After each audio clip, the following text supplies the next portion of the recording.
Bonjour à tous, pour ce mémoculture numéro 1, les mammifères. Les mammifères sont apparus il y a environ 200 millions d'années. Issus des reptiles, les premiers mammifères où les dinosaures peuplaient encore la Terre n'étaient pas plus grands que les souris actuelles. Ils se sont développés comme espèce dominante sur Terre il y a 65 millions d'années quand les dinosaures ont disparu. Les mammifères sont des vertébrés, des animaux qui possèdent un squelette interne comprenant une colonne vertébrale pour soutenir leur corps. Ce sont également des animaux dits à sang chaud. Ils sont homéothermes, leur température reste constante, quelle que soit la température de l'environnement qui les entoure. Ils restent actifs même s'il fait froid. Ils doivent se nourrir pour maintenir leur température. Plus un mammifère est petit, plus il aura besoin d'énergie qu'il retrouvera en se nourrissant. Certains des mammifères face au froid se mettent en léthargie, c'est-à-dire qu'ils vivent au ralenti. Et l'animal continue de vivre en dormant et en nourrissant son corps avec des réserves de graisse accumulées avant l'hibernation. Il y a 3 méthodes pour reconnaître un mammifère.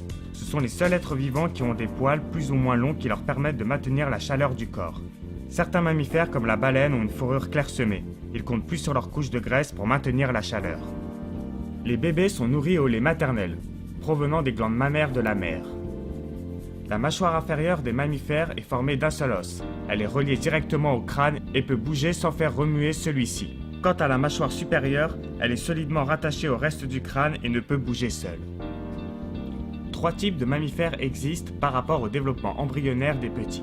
La majorité sont des vivipares. La mère donne naissance à des petits qui se sont développés dans le ventre et qui se sont déjà formés lors de l'accouchement. Le second type sont les marsupiaux. Les petits naissent inachevés et se glissent jusqu'à la poche située dans le ventre de leur mère pour y achever leur maturation. Les monotrènes, qui sont ovipares, eux sont des mammifères qui pondent des œufs. La taille, la forme, le régime alimentaire et l'habitat de ces animaux sont variés. De la souris à l'éléphant, herbivore, omnivore ou carnivore, qui vit dans les forêts ou dans les océans, en passant par les régions polaires ou les déserts, les mammifères se sont adaptés partout et ont aussi une manière de se déplacer différemment selon leur environnement, en volant, nageant, sautant, marchant. Les mammifères ont aussi cette particularité d'investir beaucoup de temps pour leurs petits à travers une phase d'apprentissage, où dans la majorité des cas, la mère leur apprend à se débrouiller seule. Il y a environ 5400 espèces de mammifères, et actuellement, 25% d'entre elles sont en voie d'extinction. Si certaines causes sont naturelles de nos jours, le plus grand danger pour ces animaux sont les humains. Si le braconnage en est la principale cause, trafic de peau, d'ivoire, de fourrure, certaines causes dues à l'activité humaine intensifient cette disparition. Pollution, déforestation, surpêche. Des solutions pour résoudre ce problème sont déjà mises en place, mais majoritairement le manque de moyens ne permet pas de stopper cela de la manière attendue et beaucoup d'animaux continuent de voir leur population diminuer d'une façon intensive. Plusieurs associations luttent contre ce fléau. Elles ont réussi à sensibiliser le public et les politiques qui mettent des actions en place pour préserver la faune sauvage.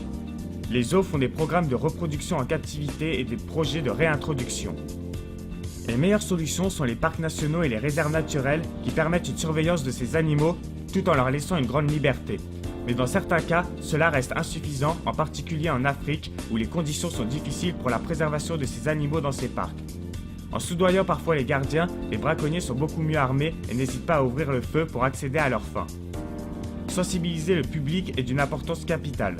Le moyen le plus efficace pour arrêter le braconnage serait de ne plus acheter les produits recherchés d'origine animale, l'ivoire, les peaux, la fourrure.